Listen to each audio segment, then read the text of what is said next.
Isu penggunaan kalimah Allah oleh bukan Islam menyerlahkan pakatan halus oleh 3 parti pembangkang untuk membolot undi Kristian pada pilihan raya umum ke-13 walau terpaksa menggadaikan Islam.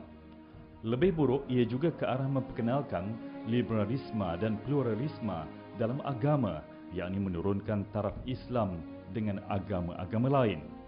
Pada 25 Disember lalu, Setiausaha Agong DAP, Lim Guan Eng mendesak Kerajaan Persekutuan membenarkan Bible terjemahan bahasa Melayu menggunakan kalimah Allah di Semenanjung. Gesaan itu disambut oleh Ketua PKR, Datuk Seri Anwar Ibrahim dan Presiden PAS, Datuk Seri Abdul Hadi Awang pada 8 Januari. Islam tidak menghalang penganut agama lain menggunakan kalimah Allah dalam amalan mereka, walaupun tidak mencapai maksud asal bahasa Al-Quran.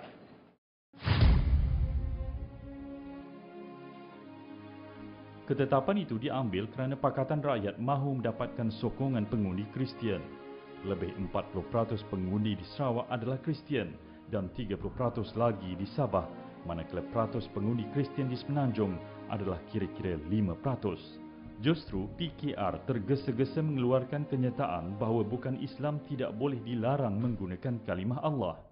Contoh ya, kalau konsep Allah dalam Bible dia refer kepada Tuhan, dan Tuhan ni ada konsep Trinity. Tapi Allah dalam bagi umat Islam ialah Allah yang satu. Jadi lain maksudnya, akan tetapi perkataan itu membawa maksud berbeza kepada penganut agama lain dan ianya bukan hak mutlak orang Islam. Majlis Syura Ulama PAS cuba untuk campur tangan dan mengeluarkan kenyataan pada 15 Januari meminta Pakatan Rakyat melarang penggunaan kalimah Allah dalam Bible khususnya. Saya amat terkilan dan amat tidak bersetuju dengan langkah sedemikian. Namun, Anwar sendiri menolak tuntutan Majlis Syura itu. Selain mahu memenangi undi Kristian, Anwar dan DAP kini memperkudakan Hadi dan PAS menerusi isu kalimah Allah untuk agenda pihak tertentu untuk menuntut kesamarataan agama.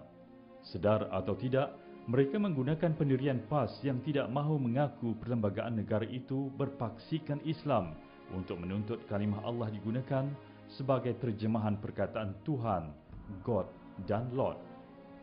Muslihatnya ialah pengertian Allah sebagai Yang Maha Esa harus diturun taraf sama dengan Tuhan-Tuhan pelbagai agama lain. Artikel 18 Deklarasi Hak Asasi Manusia Bangsa-Bangsa Bersatu menyebut bahawa mana-mana individu berhak memilih agama masing-masing dan mengamalkannya, termasuk menukar agama itu. Ini adalah agenda Barat yang didalangi oleh Yahudi menggunakan bangsa-bangsa bersatu untuk memaksa kita, terutama negara-negara Islam, menerima pakai agama baru yang dipanggil hak asasi manusia dan kebebasan tanpa sempadan.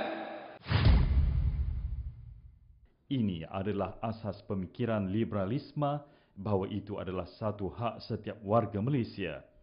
Memang dalam Islam haram bagi kita untuk mempopularkan pandangan yang lari daripada pandangan arus perdana dalam agama kita.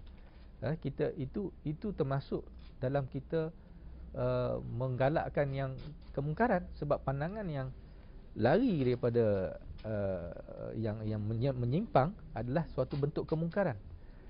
Anwar Ibrahim harus bertobat. PKR and with regret even the DAP fallen to the temptation, fallen to the rhetoric of Anwar Ibrahim. They should also bertobat. Apabila liberalisme diadun dengan pluralisme, maka akan berleluasalah budaya hedonisme atau fahaman berpeleseran tanpa batas. Bila itu berlaku, hilanglah sifat, ciri dan jiwa Islam generasi muda. Penyebaran pemikiran, fahaman dan falsafah liberalisme dan semua agama ini dimasuk dalam semacam angin atau macam air. Mana ruang boleh masuk, masuk. Filem kah, tulisan kah? Meskipun Majlis Syura Ulama PAS menetapkan bahawa kalimah Tuhan, God dan Lord tidak boleh diterjemahkan sebagai Allah, Namun PAS tidak pula berani untuk mengisytiharkan pendirian itu pada rakan kongsinya DAP. Adakah PAS berasa kerdil berhadapan DAP? Atau adakah itu satu strategi politik PAS?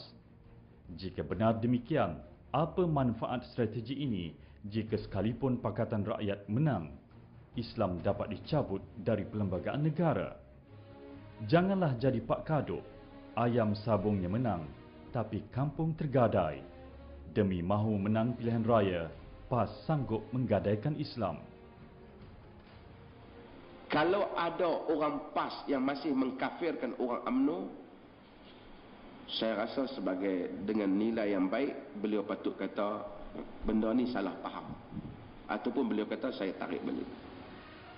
PKR hanya bertepuk tangan. Faham, liberalisme adalah panduannya.